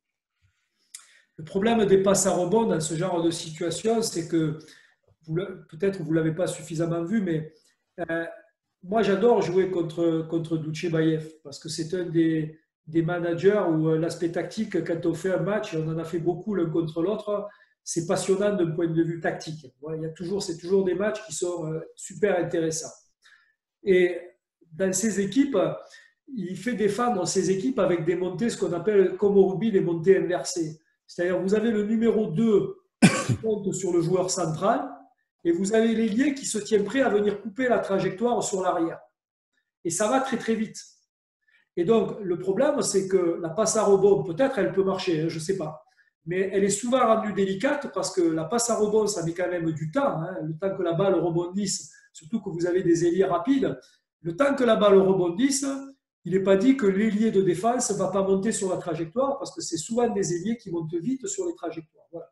Après, si je veux étendre la question sur la notion de technique, c'est quoi la technique? Parce que là, on n'est pas toujours d'accord entre techniciens.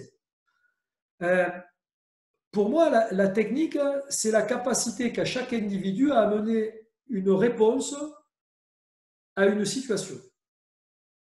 Et pour moi, il n'y a pas de bonne et de mauvaise technique.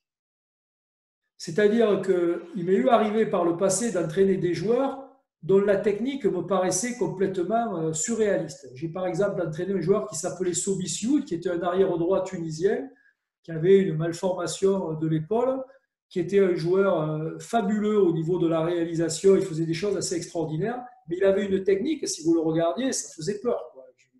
Il n'était pas du tout dans les canons que l'on peut... Voilà. Et je trouve qu'il ne faut pas qu'on soit dans une recherche gestuelle. On ne fait pas un sport artistique. Dans le sens, la technique, c'est l'adaptation que vous allez avoir par rapport à ça. Et donc, il faut laisser... Il y a des grands principes qu'il faut mettre en place, notamment les principes d'équilibre, qui sont très, très importants. Mais après, il faut laisser aux joueurs la possibilité d'acquérir des propres techniques. Et il n'y a rien de pire que de vouloir calquer des gestes techniques à des joueurs qui ne sont pas forcément, en termes de motricité, faits pour ça. C'est même contre-productif. Donc, je crois qu'il faut créer des situations dans la formation, il faut créer des situations qui permettent aux joueurs de s'enrichir de bagages techniques pour répondre aux problèmes posés. Il faut les guider un petit peu, notamment sur la gestuelle et sur l'équilibre des appuis, l'équilibre du corps. C'est pour ça que la motricité générale est extrêmement importante. Et après, il faut les laisser découvrir et acquérir leur propre technique. Voilà. C'est pour ça, des fois, que les anciens joueurs ont un peu de mal dans l'entraînement. Il y en a qui réussissent très bien, il y en a qui réussissent moins bien. Parce que souvent, l'ancien joueur, il a tendance à dire « regarde comme je fais et fais comme je faisais et là, tu auras une bonne technique ». C'est pas ça la technique. Voilà. Ça, c'est peut-être ma formation de prof d'éducation physique qui m'amène à un peu plus de distanciation par rapport à ça. Mais c'est très, très important. Très, très important. Parce que c'est pour ça que par moment, on a des fois des joueurs très stéréotypés. Les joueurs stéréotypés, c'est souvent parce qu'on a calqué sur eux des gestes techniques qui ne se sont pas appropriés et donc ils répètent un peu comme un imitateur, quoi. Mais un imitateur, ça ne remplacera jamais un artiste. C'est un bon imitateur, mais ce n'est pas un artiste, un imitateur.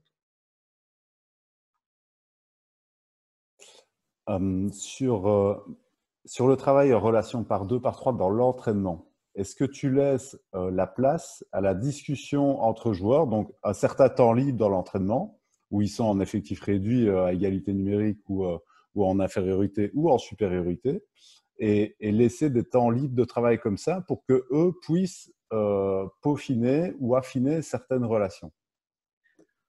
Oui, alors, je ne sais pas quand tu es venu à Montpellier si on a fait des séances un peu comme ça, mais j'utilise beaucoup. Disons qu'on essaye de varier le rythme. Et, par exemple, j'utilise beaucoup quand on fait du 3-3, d'une situation basique, on va mettre par exemple l'ailier, l'arrière et un défenseur central, et on va faire au 3-3 dans une relation ailier, arrière, au demi-centre, par exemple. Moi, j'aime bien utiliser de temps en temps, je vais donner un ballon à un défenseur. C'est-à-dire, les défenseurs défendent à 100%, mais il y a un défenseur qui défend en tenant obligatoirement le ballon à 2 mains.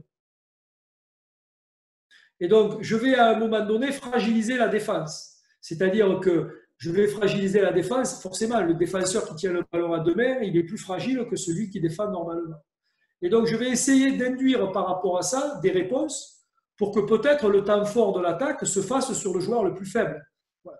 Et donc, je ne vais pas forcément donner de consignes en disant c'est toi qui attaques, mais je vais dire tiens, c'est toi qui prends le ballon à 2 mains. Et là, c'est au joueur de créer petit à petit, de sentir où est-ce qu'il faut attaquer et comment on adapte ça. Et ça permet aussi d'être en intensité maximale, mais de fragiliser le secteur défensif. Ce que j'utilise aussi pas mal, c'est l'espace. C'est-à-dire que j'ai des exercices, je fais des fois des exercices où, par exemple, on va faire un 3 contre 3, on va commencer de jouer sur une demi-zone. Et si l'attaque marque, je vais fermer l'espace d'1 mètre. Si l'attaque marque encore, je ferme encore d'1 mètre. Et je rétrécis l'espace jusqu'à ce que le 3 contre 3 se joue dans un espace le plus petit possible. Pratiquement, c'est impossible. Et le défi pour les joueurs, c'est de réussir à garder le ballon le plus longtemps possible pour arriver à jouer dans des espaces qui sont des espaces de plus en plus fermés. Après, je vais des fois challenger les défenseurs en disant aux défenseurs, on change si vous réussissez une interception. Donc, je vais forcer les défenseurs à travers une consigne à jouer des interceptions, ce qui va favoriser. Voilà. J'essaye de donner, à travers des consignes, à travers des variations de l'espace et du temps, d'induire des réponses des joueurs. Et là où je suis complètement d'accord avec toi, je ne leur donne que très rarement de réponses. Et par contre, j'essaye de faire en sorte qu'ils échangent entre eux pour trouver les bonnes réponses. Alors après, ça m'arrive de réguler, surtout quand on n'a pas trop de temps. C'est-à-dire quand le match est à 48 heures, on est obligé d'accélérer. Mais je pense qu'il faut que les joueurs t'amènent les réponses aux situations que tu proposes. C'est mieux que des consignes qui sont des consignes, fais ça, fais ça, fais ça. Et puis finalement, ça donne du sens à l'action, ce qui nous intéresse, vu que c'est le joueur qui doit décider en match et à haute intensité, quoi. Oui, puis quand le joueur a l'impression que la réponse vient de lui, il y a plus de satisfaction que si elle vient de l'entraîneur. Bien sûr. Donc, là, il faut avoir c'est aussi de la valorisation, c'est-à-dire que c'est donner du sens à l'entraînement. Si tu as l'impression qu'à l'entraînement, c'est l'entraîneur qui te donne tout, c'est pas bon. L'entraîneur, il te met en situation pour que toi, tu trouves les réponses. Et c'est ça la valorisation du travail. Et c'est peut-être pour ça que le joueur, il va accepter de s'entraîner beaucoup et plus et mieux. C'est parce qu'à un moment donné, il sait que grâce à ça, il va trouver des solutions. La dernière question. Allez. Peux-tu montrer le livre et les références dont tu as parlé?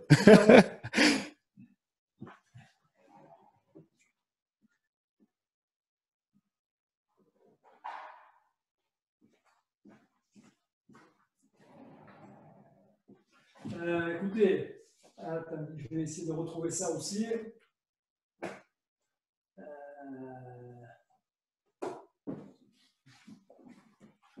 Vous m'avez posé des questions sur le management. Ça c'est l'avantage de la visio quand on est chez soi, parce que je suis rentré chez moi pour la faire plus tranquillement et avoir un peu plus de temps. Ça, c'est… Pardon. je ne sais pas si vous le voyez à l'écran, c'est le livre de Christophe Furios. Donc, ça s'appelle 15 leçons de leadership. Donc, Christophe Furios qui a été champion de France avec Castres en rugby en 2018. Et le sous-titre, c'est Être meilleur ne s'arrête jamais. Donc, je vous le conseille, vous le trouverez très facilement par Internet. Vraiment excellent et surtout très pragmatique, très facile à lire. Il a beaucoup d'humour en plus et ça se lit très facilement et c'est très intéressant, quel que soit le niveau où on entraîne. Et pour moi, un livre qui est un livre référence, qui est à mon avis l'un des meilleurs livres qui a été écrit par un manager sportif, alors il a été écrit avec un coach d'entreprise aussi, c'est le livre de la traduction d'Alex Ferguson qui s'appelle Leading. Alors il en a fait plusieurs, hein. Il y en a qui sont un peu moins bons, mais celui-là c'est quand même de loin le meilleur. C'est pour moi un des meilleurs livres que j'ai lus de manager sportif qui parle de son expérience. Voilà, il parle de choses utiles. C'est pas... Il parle de choses utiles pour l'avoir lu aussi et il est très précis comme toi sur l'entraînement et le manager.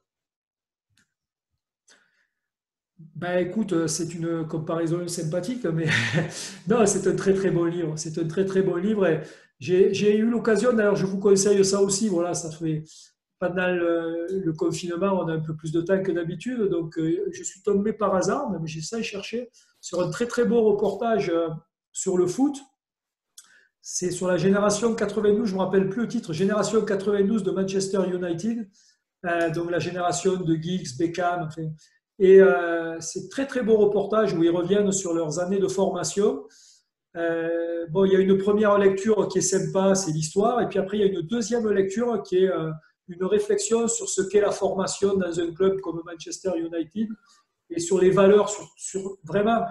Moi, ce qui m'a marqué dans ce reportage, c'est que je vous ai parlé du socle des valeurs. Finalement, ces gars-là, ils se retrouvent aujourd'hui. Bon, ils ont, je ne sais pas, Beckham, il doit avoir aujourd'hui quoi, 45 ans à peu près. C'est la génération de gens qui ont 45 ans. Et ce qui leur reste, ce sont les valeurs sur lesquelles ils ont travaillé. C'est le socle de valeurs sur lesquelles ils ont travaillé. Voilà. C'est ça qui prédomine, quoi. C'est ça qui leur reste. Et j'ai trouvé que c'était intéressant en conclusion sur ce que doit être l'identité d'un club par rapport à la transmission. Bien, Patrice, il me reste à te remercier chaleureusement et je ne vais pas, je vais plus rassembler tous les remerciements qui viennent sur le chat parce que sinon on en a encore à mon avis pour une demi-heure. Et écoute, si tu es chez toi, si tu as le temps, avec plaisir, on revient et on boit tes paroles pendant ce confinement. Mais en tout cas, je vais référencer les deux bouquins dont tu viens de parler auprès des entraîneurs, comme ça ils auront aussi les informations. Voilà. C'est dommage d'ailleurs qu'on soit obligé Oui. des entraîneurs de foot et de rugby. C'est vrai qu'aujourd'hui, on a un manque dans le handball de transmission par les livres. C'est certainement un problème sur lequel il faudra se pencher à l'avenir. En tout cas, en tant que… la pierre est lancée, hein, Patrice. Pour le moment, je préfère être sur le terrain. En tout cas, merci. C'était un plaisir. C'est toujours un plaisir d'échanger avec les entraîneurs et j'espère surtout qu'on pourra se voir autrement qu'en visio. Et soit si vous venez à Montpellier, on vous accueillera avec plaisir. Soit peut-être un jour, j'aurai l'occasion de venir vous voir en Belgique et ce sera en tout cas un plaisir d'échanger avec vous. Voilà. Merci Patrice. À bientôt. Vous avez fait des misères ces derniers temps, mais bon. Et bonne continuation au handball belge. À très vite. Merci, toi aussi. Au revoir. À bientôt. Au revoir.